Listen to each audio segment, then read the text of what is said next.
You know, the year's coming to an end, and I've been thinking about a lot of things that we all had to deal with in the last year, and a lot of the lies. And I think I really started thinking about this particular subject because of something I mentioned in my video yesterday. Actually, it might have gone live today. But it was the fact that, when it came to voting for president this time around, I wanted a disruptor. And that's why, personally, I voted for Trump because I wanted somebody that could disrupt the status quo that's occurring. And that got me thinking about the lies that we were told about Biden's capacity. You know, for like maybe 2 or 3 years now, the Republicans and a lot of conspiracy theorists have been saying that President Biden's mental decline has been intense. And everybody would call that a conspiracy theory. I mean, there's a lot of videos and a lot of montages on topics of Biden's, mental health capacity, and everybody supporting him. And the Democrats didn't let up about it until obviously he had that disastrous presidential debate that cost him his reelection. All of that was shady as well, right? I mean, everybody knew what was coming up to it, but maybe it was going to be one of those public shameful displays that forced his hand. But anyways, I don't know if you remember, but the Speaker of the House, Bernie Sanders, Nancy Pelosi, that Joint Chief of Staff, General Milley, all of them had these quotes saying that Biden's never been sharper. They've known him for 20 years. They've known him for 30 years, and he's never been sharper. He could handle presidential meetings. And then a couple weeks after all of those quotes, all of a sudden, Biden is getting kicked out of rerunning for being president. And I just think all of that's important because, and my justification behind wanting a disruptor, because we're constantly being lied to for whatever reason, for whatever purpose, regardless, right? I mean, I'm not saying a Democrat or a Republican or whoever's in the political sphere leading our country are the right people. I don't trust anybody in politics. And when I say I don't trust anybody, I don't trust Trump either. I don't know the man personally, so it's hard to defend anybody based on their actions. And again, I go back to the idea that I want a disruptor, somebody that the whole status quo itself doesn't want, because we just literally saw President Biden fall apart in the public sphere, in the public eye, and nobody knew how to defend him after that. So they kicked him out and just randomly put Kamala Harris in there without any sort of democratic process.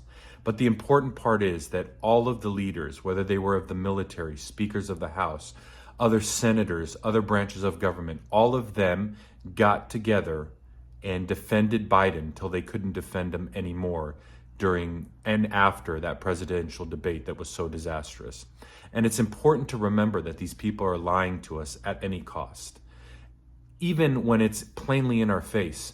And we have to take notes of this stuff because if, again, we want to progress, we want to get past all of these social issues we're dealing with and issues globally, internationally, financially. I mean, the wars we're dealing with in Ukraine and all the proxy wars we have everywhere else. If we want to eventually really deal with and handle these, we have to deal with ourselves. And the only way we're going to deal with those issues and dealing with ourselves is really taking a step back, understanding what's going on with us and what's causing these problems instead of all the distractions they keep pushing our way. It's always some sort of news cycle that just turns everybody against themselves. And that's what they did, right?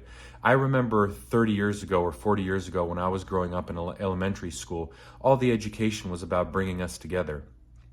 And here's a little tidbit about me that you don't know. Since the beginning of the pandemic, I went back to school and I've been doing a lot of online courses to earn a lot of different degrees, which I've been relatively successful at. But I bring this up because I have personally witnessed that the educational curriculum in college is devised in such a way to create division. It's always about what's different about me, what are the intersectional issues or challenges I'm facing because of my intersectionality. And again, because of my skin color, my gender and everything, obviously, I'm a person that doesn't deal with any sort of issues or according to our educational process. But that's a whole nother subject and a topic I'll get into. But they've basically succeeded so far in dividing and conquering us. And I think we have to honestly look at everything that's been given to us through the media to consume and go, this is wrong. This doesn't feel right. This isn't right. And we need to take and actually listen to what these people are telling us and showing us. And then we'll realize that they are liars, that we can't trust them, and we have to do things differently. And if there's something we can throw in their pathways to slow them down or disrupt the status quo, we have to do it. And that, I mean, all sums up of why I voted for who I voted for. But even more importantly, the topic of the lying and the deceiving of what they did about President Biden's mental capacity, let alone how do they let somebody like this lead the government, the most powerful government on this planet. It's baffling, it's scary, and it just makes you think, who's running the show? Who's really running the show, right? We're probably never going to know. But at this point, especially after seeing how they're parading that Luigi, the guy that assassinated the healthcare CEO, and they're definitely they're sending a message with that. It seems like it's the oligarchy, that financial sector that's running this country, because it's definitely not President Biden. And if it's not President Biden, that means we as a democratic society are not running this country. Something is, something else is, and something dangerous is.